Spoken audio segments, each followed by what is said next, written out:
In digital Marathi, जनतेच्या हक्काचं व्यासपीठ। अंबरनाथ पोलिसांनी गुप्त माहितीच्या आधारे धाडसी कारवाई करत एका तरुणाला गावठी बनावटीचे पिस्तूल आणि 3 जिवंत राऊंडसह ताब्यात घेतले आहे। या धडाकेबाज कामगिरीने अवैध शस्त्रसाठ्याविरोधात पोलिसांचा कठोर पवित्रा दिसून येत आहे। अंबरनाथ पोलीस ठाण्याचे सहाय्यक पोलीस निरीक्षक विजय कजारी व पोलीस हवालदार संजय चव्हाण यांना गुप्त बातमीदारामार्फत मिळालेल्या माहितीच्या आधारे पोलिसांनी वरिष्ठ अधिकाऱ्यांच्या मार्गदर्शनाखाली तात्काळ तपास पथकाची रचना केली। मिळालेल्या माहितीनुसार डीएमसी कॉर्नर मागील रस्त्यावर एक तरुण अवैध अग्निशस्त्र घेऊन येणार होता। या माहितीच्या आधारे तपास पथकाने ठिकाणी सापळा रचला। काही वेळाने संशयास्पद हालचाली करणाऱ्या तरुणाला ताब्यात घेण्यात आले।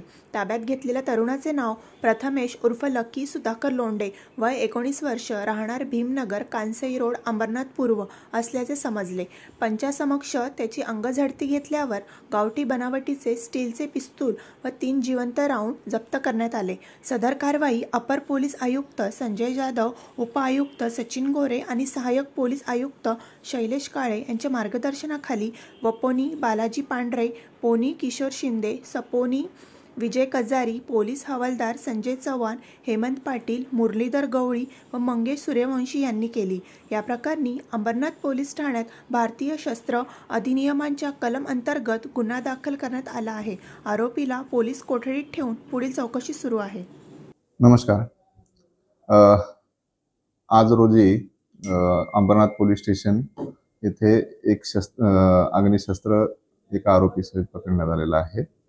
त्यामध्ये आमचे डीबी पथकाचे पोलीस हवालदार संजय माणिक चव्हाण व सपोनी काजारी यांना या अनुषंगाने माहिती मिळालेली होती।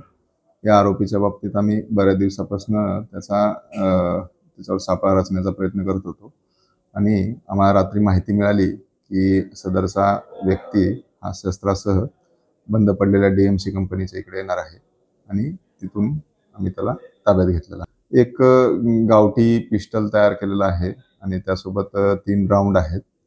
असं एक हा मुद्देमाल आम्ही त्याच्याकडनं जप्त केलेला आहे।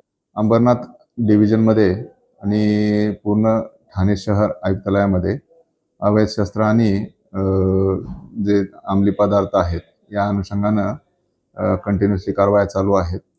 अशा प्रकारच्या माहिती मिळाली की तात्काळ त्यांच्यावर कारवाई करण्यात येईल। याबाबत माननीय पोलीस आयुक्त श्री आशुतोष डोंगरे सर, त्याचबरोबर आमचे joint CP doctor Dnyaneshwar Chavan sir, माननीय अप्पर पोलीस आयुक्त पूर्व विभाग संजय जाधव सर, माननीय डीसीपी श्री सचिन गोरे सर यांच्या मार्गदर्शनाखाली अशा प्रकारच्या कारवाया कंटिन्युअसली होणार।